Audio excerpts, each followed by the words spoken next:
Bismillahirrahmanirrahim. Assalamualaikum warahmatullahi wabarakatuh. Perkenalkan, nama saya Gina Sabrina Zahidah dengan NIM 23018-193 kelas C. Saya akan membacakan makalah KDJK saya dengan berjudul VPN atau Virtual Private Network.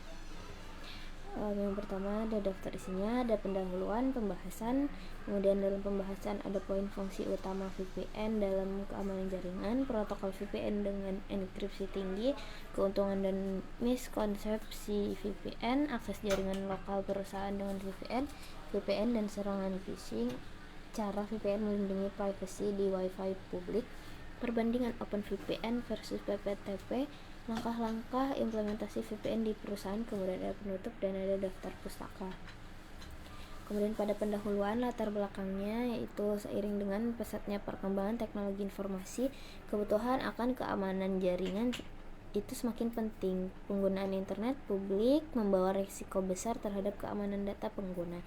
Dalam konteks ini, VPN atau Virtual Private Network hadir sebagai salah satu solusi efektif dalam menjaga privasi dan keamanan saat berkomunikasi melalui jaringan internet.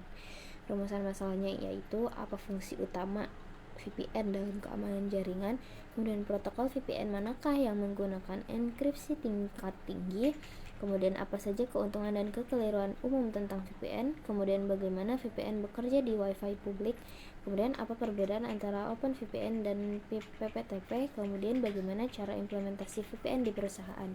Kemudian tujuan dari penulisan ini adalah menjelaskan peran VPN dalam keamanan jaringan, kemudian membenarkan protokol VPN berdasarkan tingkat keamanannya, kemudian mengklarifikasi keuntungan dan batasan penggunaan VPN, kemudian menjelaskan proses kerja dan implementasi VPN. Kemudian pada bab 2 ada pembahasan poin 2.1 fungsi utama VPN dalam keamanan jaringan. Fungsinya yaitu menciptakan koneksi jaringan yang aman dan terenskripsi melalui internet. VPN menyembunyikan alamat IP pengguna, menginskripsi lalu lintas data, serta memungkinkan akses jarak jauh yang aman ke jaringan pribadi atau perusahaan. Dengan VPN, data yang dikirim atau diterima menjadi lebih sulit untuk disadap atau dimanipulasi oleh pihak ketiga. Kemudian poin 2.2 protokol VPN yang menggunakan enkripsi tingkat tinggi. Ada PPTP atau point to point tunneling protokol, yaitu lama dan kurang aman. Kemudian ada L2TP atau layer 2 tunneling protokol, lebih aman bila digabung dengan IPsec. Kemudian OpenVPN itu menggunakan enkripsi tingkat tinggi seperti AES256 dan sertifikat SSL atau TLS. Kemudian ada Telnet, itu bukan protokol VPN dan tidak aman karena tidak mengenkripsi data. Jadi yang menggunakan tingkat tinggi yaitu protokol OpenVPN, yaitu menggunakan enkripsi tingkat tinggi dan direkomendasikan untuk keamanan. Kemudian 2.3 manakah dari berikut ini yang bukan keuntungan VPN? Yang bukan adalah pengurangan bandwidth jaringan, karena penggunaan VPN justru dapat menambah beban bandwidth karena proses enkripsi dan routing data melalui server VPN. Maka pengurangan bandwidth bukan keuntungan VPN.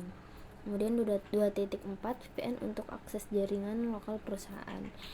VPN memungkinkan karyawan mengakses server perusahaan secara aman dari rumah atau luar kota. Ini disebut remote access VPN, di mana pengguna membangun koneksi terenskripsi ke jaringan internal perusahaan, seolah-olah mereka berada di dalam kantor. Hal ini penting dalam era kerja jarak jauh atau remote working. Kemudian poin 2.5, apakah VPN menghilangkan resiko phishing sepenuhnya? Tidak, karena VPN menginskripsi data dan menyembunyikan IP, tapi tidak melindungi dari serangan phishing yang berasal dari email atau situs palsu. Pengguna tetap perlu waspada dan menggunakan perlindungan tambahan seperti antivirus dan filter email. Dan selanjutnya poin 2.6, cara VPN melindungi privasi di Wi-Fi publik, yaitu Wi-Fi publik rawan penyadap data. VPN membuat terowongan terenskripsi dari perangkat pengguna ke server VPN sehingga data tidak bisa dilihat oleh pengguna lain di jaringan yang sama. Kemudian identitas dan lokasi pengguna disamarkan. Kemudian menghindari serangan man in the middle. Kemudian selanjutnya poin 2.7 perbandingan OpenVPN versus PPTP. Aspeknya ada keamanan. Kalau OpenVPN itu sangat aman, AES-nya 256, kemudian SSL atau TLS. Kalau PPTP yaitu lemah, kemudian mudah diretas. Kalau dari kecepatannya, kalau VPN agak lambat karena enkripsi kuat, kemudian kalau PPTP cepat tapi tidak aman. Kalau stabilitasnya, kalau VPN sangat stabil dapat melewati firewall, kalau PPTP kurang stabil. Kemudian kompatibilitasnya, OpenVPN itu butuh aplikasi tambahan, kalau PPTP natif di OS lama. Kesimpulannya, OpenVPN jauh lebih unggul dari segi keamanan, meskipun PPTP lebih cepat, namun sudah usang. Kemudian poin terakhir pada isi langkah-langkah implementasi VPN di perusahaan. Yang pertama, analisis kebutuhan, terus tentukan jenis VPN-nya. Kemudian pilih protokol VPN, gunakan OpenVPN atau IPsec. Kemudian pilih perangkat lunak atau perangkat keras VPN. Bisa memakai software, misalnya OpenVPN, SoftEther, atau firewall dengan fitur VPN. Kemudian pasang dan konfigurasi server VPN, tentukan IP, port, enkripsi, dan user access. Kemudian distribusikan konfigurasi ke pengguna melalui file atau aplikasi. Kemudian uji koneksi dan keamanan, pastikan data transkripsi dan tidak ada kebocoran.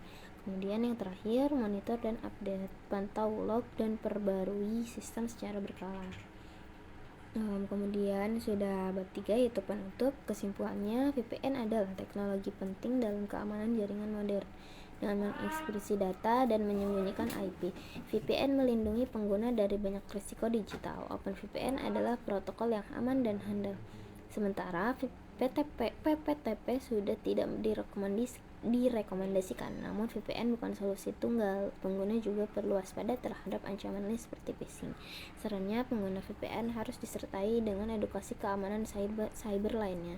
Perusahaan perlu menerapkan kebijakan VPN yang kuat dan memilih protokol dengan keamanan tinggi. Berikut ada daftar pustakanya. Mungkin cukup sekian makalah saya, kurang lebihnya mohon maaf. Wassalamualaikum warahmatullahi wabarakatuh.